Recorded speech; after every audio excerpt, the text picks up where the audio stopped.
Now, you know the name. He was Bob Ficano's man behind the curtain, but since the FBI set up shop in Wayne County, Azam Elder has all but vanished from the scene. That is, until now. Tonight, 7 Action News investigator Ross Jones has the very latest on the man some say started the whole Wayne County scandal in the first place.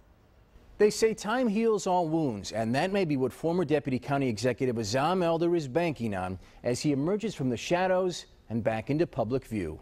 What were you meeting with Ms. Mullen about? Did you write that undated letter? When we last saw Azam Elder, he was getting away from our cameras and questions about his role in executing Turkia Mullen's secret $200,000 severance.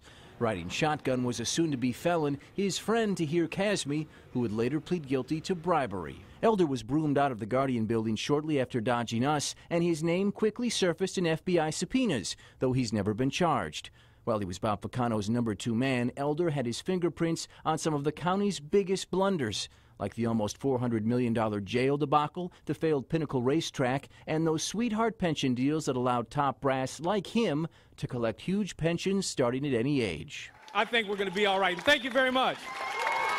But last Tuesday night, our cameras found Elder in a place you wouldn't expect to see a man mired in an FBI probe. There he was, applauding as the county's likely next CEO declared victory, knocking off Elder's former boss and taking a shot at the administration he helped run. I got in this race because I was disgusted with the way Wayne County was run. I knew Wayne County citizens deserved better. But was Elder's presence last Tuesday part of a larger strategy to get back into the Guardian building? A reporter asked Evans that night if there might be room for Elder on his team. He didn't exactly say no.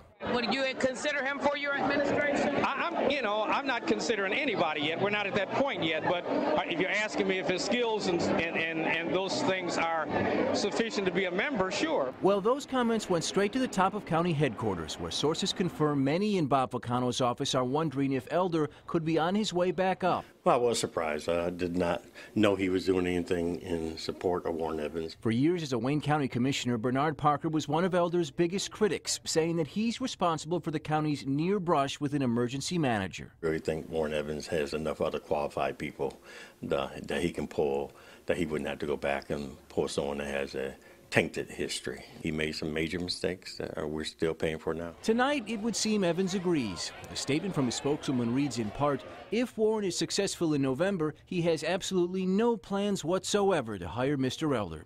She says they didn't want his support and wouldn't even take his money. The Evans campaign returned all the checks that bore Elder's last name. So why was Elder even at the party in the first place? Well, the Evans campaign says it was open to the public with more than 20,000 invitations sent out to likely Democratic voters.